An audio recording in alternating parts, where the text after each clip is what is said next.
Fathahillah, tokoh penyebar Islam yang dikenal karena memimpin penaklukan Sunda Kelapa pada tahun 1527 yang mengganti namanya menjadi Jayakarta.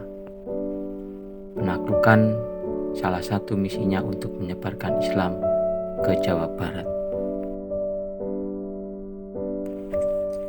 Ketika mengalahkan armada Portugis di Sunda Kelapa pada 1527, Fathahillah, Panglima dan ulama Kerajaan Islam Demak langsung mengganti nama Bandar Teluk Jakarta itu menjadi Jayakarta. Nama ini diambil dari surat Al-Fat ayat pertama yang berbunyi, "Sesungguhnya kami telah memberikan kepadamu kemenangan yang nyata." Kemenangan yang nyata oleh Fathahillah diartikan sebagai Jayakarta. Fathahillah dan pasukan-pasukannya itu saat mengenyahkan Portugis dari Bandar Sunda Kelapa menyadari peperangan di Teluk Jakarta ini merupakan perang suci demi syiar Islam karena kedatangan Portugis di Indonesia tak dapat dipisahkan dari misi Kristen. Apalagi sebelumnya negara di Eropa Barat ini telah menguasai Malaka yang merupakan jalur pelayaran penting di Indonesia.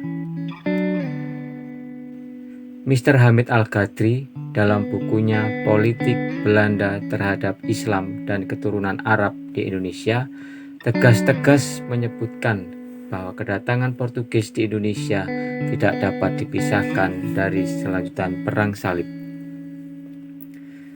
Karena menurutnya dengan menguasai Indonesia, Portugis ingin memotong rute perdagangan yang sudah terjalin berabad-abad antara negara-negara Islam di Timur Tengah dengan Kepulauan Indonesia.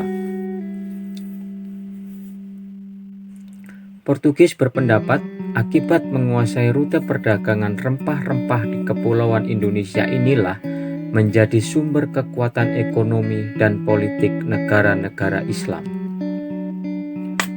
Perlu dimaklumi, abad ke-15 dan 16, Portugis dan Spanyol masih terlibat dalam perang salib di semenanjung Liberia, Spanyol. Dengan Portugis menjadi pemimpin agama Kristen melawan Islam. Perdagangan rempah-rempah waktu itu dari Kepulauan Indonesia menuju Selat Malaka sebagian besar diangkut para pedagang Arab ke Laut Merah, baru kemudian diperdagangkan ke Eropa. Jadi, ketika Portugis menaklukkan Selat Malaka dan berupaya menjajah Indonesia, menurut Al-Ghazali bukan hanya punya motif dagang, tapi juga agama.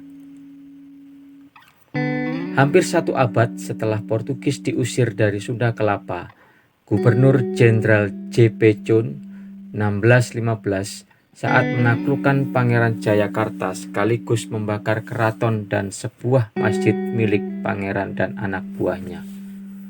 Tetapi pada awal-awal penjajahan itu, Belanda selalu mendapat perlawanan baik dari Pangeran Jayakarta dan anak buahnya yang bergerilya di hutan-hutan sekitar daerah Jatinegara.